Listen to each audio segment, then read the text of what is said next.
Hi guys, and welcome to my Draw My Life video. As I've been alive for 20 years now, a lot has happened to me, so I'm just going to talk about the main things, and I may do a more in-depth one of these in the future. I'm just going to kick this video off by saying I really can't draw, so please just bear with me. Okay, so this is where it all begun. This is a picture of my mum with me inside. After a tough 9 months, I managed to make it out of her and into the real world. This is a picture of me when I first came out the womb. When I came out, I was completely healthy, so I came out crying. I was born in Brighton and born on the 1st of the 8th, 1995. Oops, that one's in the wrong place. Okay, so now there was a family. This is my dad, don't get confused. I don't have two mums, he just had really long hair at the time. So this is my dad, and my mum, and then me. So dad, mum, and me. And we're really happy, so there's lots of love hearts because we're a happy family. Okay, so let's fast forward 9 months, because before that I was pretty useless and nothing interesting really happened. Okay, so now we're forward 9 months time, and I'm going to try and draw me walking, because at 9 months old I was walking and talking, which is actually quite good for a baby. Oh, and that's a nappy in case you're wondering. Oh, and I said mama, because that was my first word. Okay, so I hope you're really prepared for the worst drawing you're ever going to see on a Draw My Life video. This is supposed to be an aeroplane. So we're now at my first holiday to America. I went there with my mum, dad, nan and granddad. Whilst there, I went to all the Disney parks and met all of the characters. I was absolutely petrified of the characters, so I cried all the time. I actually still have pictures of this and I find it absolutely hilarious every time I see them. Also, when I was in America, I went to the beach for the first ever time. This is me with my curly hair that I used to have, wearing armbands and a nappy. This was because I first went swimming in America, and at first I didn't like it because I was scared of the water, but by the end of the holiday I was super happy and loved swimming. Okay, so now I'm going to try to attempt to draw a family picture which I actually still have at home. It's a picture of my nan, my granddad, myself, and a nappy again of course, my mum and my dad. In fact, this is my dad and he's got a ponytail, like, yep, rub that bit out, yep, ponytail. And my mum. It's really hard to tell the difference because I just draw stickmen, but it's my dad on the right. This is my first ever time at the beach. Okay, so let's go forward another 4 years because again, nothing really happened in that time. So once again, here's another awesome picture of my mum being pregnant. But this time, it's not with me, it's with Saffron. Okay, just after Saffron was born and my mum was still in hospital, I made her a get well soon card, and on this card I drew her in bed with a colostomy bag, which is the thing that she wheezes into. I'm not gonna lie, but this is probably one of the funniest things I've ever done, which is why this has actually made it into my Draw My Life video. It wasn't supposed to be really funny at the time, but it turns out it was pretty funny. And my mum still has the card now, so it's a thought that counts. So with the new member of the family, it was time for another family photo. Another picture of my dad, but my dad's now cut his hair because he no longer wants to look like Tarzan. A picture of me, and my mum holding Saffron. Okay, so this is me attempting to draw football, again, and again, and again.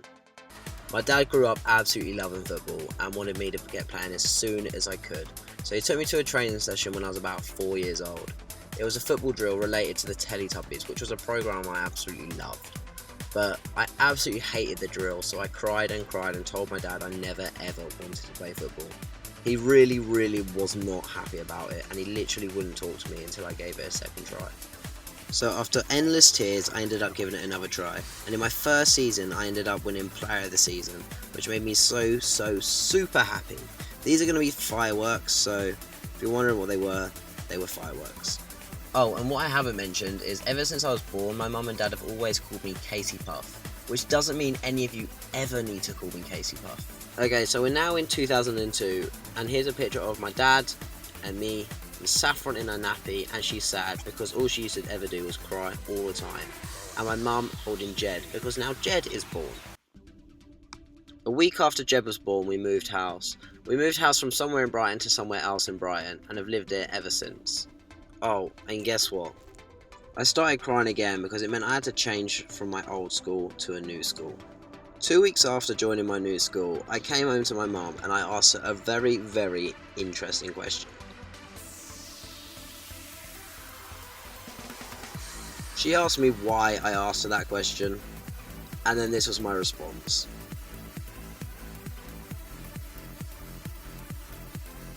Let's just say that didn't go down too well. So after that incident, I really began to get on at the school, and I loved every single minute of it. I even thought I was one of the coolest kids around, so I even copied David Beckham's Mohican hairstyle. In the last year of my primary school, I decided to join the drama club, and in my first ever show, I played the Genie in a show called The Genie and the Golden Key. Okay, so that picture there is supposed to be a genie, but again, I apologise for my drawing. So after the show, again, I was really sad because that was the end of primary school for me. And I absolutely loved every single minute, and I really did not want to move on to high school. So unlike Saffron and Jed, who get a lift to school every single day, I had to walk to school every single day. So one day when I was walking home, I actually got hit by a car and got knocked out right in the middle of the road. I actually remember having to go to the hospital, and when I was in there, apologising to my mum for ripping my trousers. Why I apologise for that, I have absolutely no idea. Later that year, I was in a musical called The King and I. I don't know if any of you have ever seen the film, but I played one of the children. So in my last year of secondary school in 2011, and in the build-up to my GCSE exams, I began to feel really ill and tired all of the time, and developed a really sweet tooth. I was always craving chocolate and fizzy drinks. I was always eating and drinking so much, but I just kept losing weight, and there was nothing I could do about it. So I went to the doctors, and about a week later I got a phone call saying that I must go to the hospital immediately to discuss the results. Obviously, I was so scared. When I got to the hospital, they wanted to do loads more tests on me, and eventually they found out that I've got type 1 diabetes. I had to stay in the hospital for a whole week so I could learn how to use my insulin to stay healthy. This meant I am totally insulin dependent, and I have to inject myself at least 4 times a day for the rest of my life. When I first left the hospital, I genuinely thought my life was over.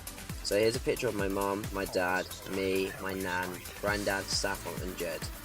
With everyone that found out, as soon as I had to tell them, they just burst into tears and also thought my life was completely over. When I left the hospital, it was no more crisps and no more chocolate, and my diet became sugar-free. 1 month later, I was working really hard on my fitness and going to the gym regularly so I could try and put the weight back on from when I was ill. Within a few months of working really hard, I was back to my normal self, and I was able to do all the things that I was able to do before I got diagnosed. Oh, and then, oh my god, then I won an arts competition. Yeah, I'm only joking. So, my time at high school was now over, and it was time for me to join college. At college, I took double business studies, sports BTEC, football coaching and media studies. I also played for the football team, and I absolutely loved every single minute of it. Whilst at college, I began coaching Jed's football team alongside my dad, which I still do now. This is me, my dad, and the football team. The reason I put a trophy in the front is because with my first season with the club, we actually won the league. So eventually it was time for me to leave education and go out into the real world and have to get a job. After leaving college, I followed in my dad's footsteps and joined the family business of double glazing. I started by working in a factory where they make all of the windows, but I just really didn't enjoy that, so I began to work out on site, which is what I still do now. By now I've been doing my driving lessons for quite a while, and I was ready to do my test. My first test I failed, and then my second test I passed, literally just before my 18th birthday. For my 18th birthday I went on holiday to a Greek island called Zante with my friends for 2 weeks, and I had probably the best time of my life so far.